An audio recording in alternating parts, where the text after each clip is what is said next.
भगवान ने जीव पर कृपा करके उसको अपना कल्याण करने के लिए ही मनुष्य शरीर दिया है। अपना कल्याण करने के सिवाय मनुष्य जन्म का दूसरा कोई प्रयोजन है ही नहीं।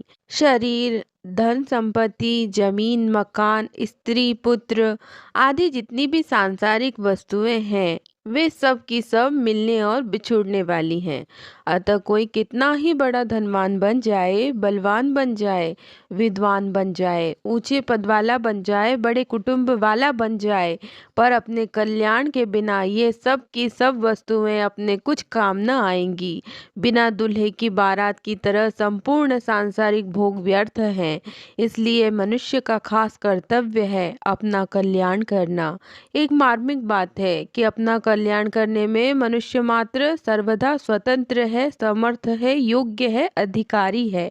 कारण कि भगवान जीव को मनुष्य शरीर देते हैं तो उसके साथ ही अपना कल्याण करने की स्वतंत्रता, सामर्थ्यता, योग्यता और अधिकार भी प्रदान करते हैं।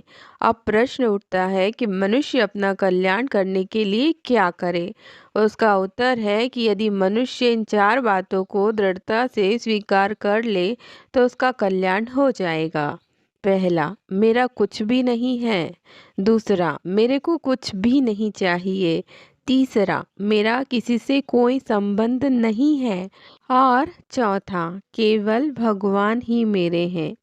मिलने और बिछुड़ने वाली वस्तुओं को अपना मानना मूल दोष है, जिससे संपूर्ण दोषों की उत्पत्ति होती है।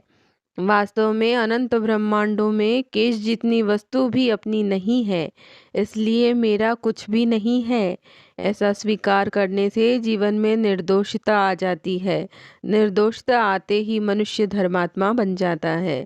जब मेरा कुछ है ही नहीं तो फिर हम किस वस्तु की चाहना करें।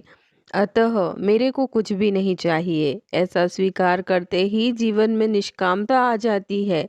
निष्कामता आते ही मनुष्य योगी हो जाता है, अर्थात उसको समत्व स्वरूप योग की प्राप्ति हो जाती है। समत्वम योग उच्यते। कोई भी कामना न होने से उसको चित्त वृत्ति निरोध रूप योग की प्राप्ति हो जाती है। मनुष्य मात्र का स्वरूप स्वतः असंग है। अतः मिलने और बिछुड़ने वाले किसी भी वस्तु व्यक्ति के साथ अपना संबंध न मानने से मनुष्य को अपनी असंगता का अनुभव हो जाता है। असंगता का अनुभव होने पर वह ज्ञानी हो जाता है। जीव मात्र परमात्मा का अंश है। भगवान का अंश होने के नाते केवल भगवान ही हमारे हैं। भगवान के सिवाय दूसरा कोई हमारा नहीं है। इस प्रकार भगवान में अपनापन स्वीकार करते ही मनुष्य भक्त हो जाता है। धर्मात्मा, योगी, ज्ञानी और भक्त होने में ही मनुष्य का कल्याण निहित है। ऐसा होने में कठिनाई भी नहीं है, क्योंकि वास्तव में मनुष्य मात्र का स्वरूप स्वतः निर्दोष, निष्काम, असंग और भगवान का अंश है। तात्पर्य है कि हमारा स्वरूप सत्ता मात्र है। उस सत्ता में निर्दोषता, निष्कामता और असंगता स्वतः सिद्ध है तथा वह सत्ता भगवान का अंश है।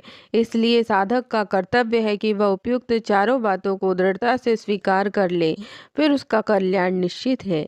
ये महान विचार है परम श्रद्धेय स्वामी श्री रामसुखदास जी महाराज के। अगर इन बातों को कोई मान ले तो उस जीव का कल्याण स्वतः ही निश्चित है, जैसा कि स्वामी जी इस वीडियो में बोल रहे हैं। तो इन बातों को ध्यान से सुनिए और अपने जीवन में जितना भी अंश शुरुआत से उतारने की कोशिश कीजिए। आगे ईश्वर खुद ही मदद करेंगे। वीडियो अच्छा लगा हो तो वीडियो को लाइक करना, चैनल को सब्सक्राइब करना न भूलिएगा। ईश्वर का नाम लेते रहिए, अपना कर्म करते रहिए। मिलती हूँ अगले वीडियो में, तब तक आप अपना ख्याल रखिए। नमस्कार, प्रणाम।